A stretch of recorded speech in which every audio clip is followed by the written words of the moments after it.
निपाणी तालुक्यातील भोज येथील विविधोद्देश प्राथमिक ग्रामीण कृषी सहकारी संघाच्या अध्यक्षपदी डॉक्टर सुदर्शन मुराबट्टे यांची बिनविरोध निवड करण्यात आली आहे।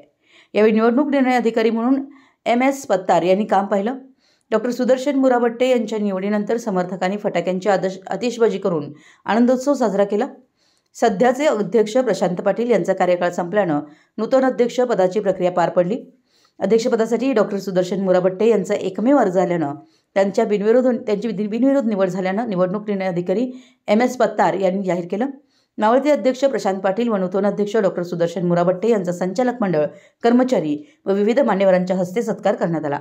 यावेळी नूतन अध्यक्ष डॉक्टर सुदर्शन मुराबट्टे यांनी बोलताना म्हणाले की आमदार शशिकला जोल्हे, माजी खासदार अण्णासाहेब जोल्हे व संचालक मंडळाच्या सहकार्याने संस्थेच्या विकासासाठी प्रामाणिकपणे काम करणार असल्याचं सांगितलं। यावेळी शेतकरी संघाचे कार्यकर्ते रमेश पाटील, निवडणूक अधिकारी MS पत्तार यांचीही मनोगत झाली। समारंभात संस्थेचे उपाध्यक्ष रंजना मुराबट्टे, सचिन केस्ते, भरत गुरव, बँक प्रतिनिधी संतोष चव्हाण, इंद्रायणी माने, अश्विनी ममदापुरे यांच्यासह मान्यवर व संचालक मंडळ उपस्थित होतं। मुख्य कार्यकारी अधिकारी राजगोंडा पाटील यांनी आभार मानले। मराठी S न्यूजसाठी बेडकेहून महावीर चिंचणे। ಗೌರವಾನ್ವಿತ ಸೌ ಶಶಿಕಲಾ ಜೊಲ್ಲೆ ವೈನಿಜಿಯವರು ಜೊಲ್ಲೆ ಉದ್ಯೋಗ ಸಮೂಹದ ಸಂಸ್ಥಾಪಕರು ಹಾಗೂ ಬೆಳಗಾವಿ ಕೇಂದ್ರ ಸಹಕಾರಿ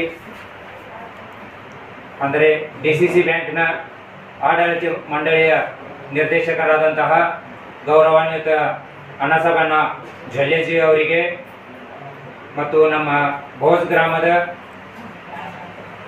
ವಿವಿಧೋದ್ದೇಶಗಳ ಪ್ರಾಥಮಿಕ ಗ್ರಾಮೀಣ ಕೃಷಿ ಸಹಕಾರಿ ಪತ್ತಿನ ಆಡಳಿತ ಮಂಡಳಿಯ ನಿರ್ದೇಶಕರು ಹಾಗೂ ನಿಕಟಪೂರ್ವ ಅಧ್ಯಕ್ಷರಾದಂತಹ ಗೌರವಾನ್ವಿತ ಪ್ರಶಾಂತ್ ಜಿ ಪಾಟೀಲ್ ಅವರಿಗೆ, ಈ ಸಂಘದ ಉಪಾಧ್ಯಕ್ಷರಾದಂತಹ ಗೌರವಾನ್ವಿತ ಸೌ ರಂಜನಾತಾಯಿ ಶೀತಲ್ ಮುರಾಬಟ್ಟೆ ಅವರಿಗೆ,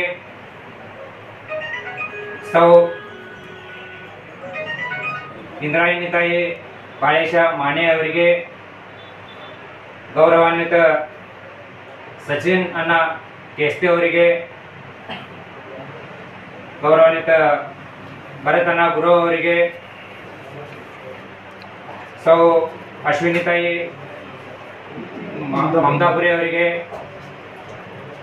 ಅದೇ ರೀತಿ ಗೌರವಾನ್ವಿತ ಸಂತೋಷ್ ಜಿ ಚವ್ಹಾಣ್ ಇವರಿಗೆ ಮತ್ತು ಇವತ್ತಿನ ಈ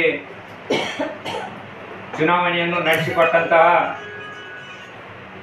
ಚುನಾವಣೆ ಅಧಿಕಾರಿಯಾದಂತಹ MS ಪತ್ತಾರ್ ಸರ್ ಅವರಿಗೂ ಮತ್ತು ಈ ನಮ್ಮ ಭೋಜ್ ಗ್ರಾಮದ ಈ ಸಂಸ್ಥೆಯ ಗೌರವಾನ್ವಿತ ರೈತ ಬಾಂಧವರಿಗೆ ಮತ್ತು ಎಲ್ಲ ಸದಸ್ಯರಿಗೆ, ಅದೇ ರೀತಿ ಈ ಸಂಸ್ಥೆಯ ಮುಖ್ಯ ಕಾರ್ಯನಿರ್ವಾಹಕರಾದಂತಹ ಗೌರವಾನ್ವಿತ ರಾಜಗೊಂಡನ ಪಾಟೀಲ್ ಅವರಿಗೆ, ಈ ಸಂಸ್ಥೆಯ ಸಿಬ್ಬಂದಿ ವರ್ಗದವರ ಎಲ್ಲರಿಗೂ ಮತ್ತು ನಮ್ಮ ಪೆನೆಲ್ನಲ್ಲಿ ಭಾಗವಹಿಸಿದಂತಹ ಎಲ್ಲ ಮಹಿಳೆಯರಿಗೂ, ಅದೇ ರೀತಿ ಪ್ರತ್ಯಕ್ಷವಾಗಿ ಮತ್ತು ಪರೋಕ್ಷವಾಗಿ ನನಗೆ ಸಹಕಾರ ಹಾಗೂ ಬೆಂಬಲ ನೀಡಿದಂತಹ ಎಲ್ಲರಿಗೂ ನಾನು ತುಂಬ ಹೃದಯದ ಧನ್ಯವಾದಗಳನ್ನು ಮತ್ತು ಕೃತಜ್ಞತೆಗಳನ್ನು ಅರ್ಪಿಸುತ್ತೇನೆ।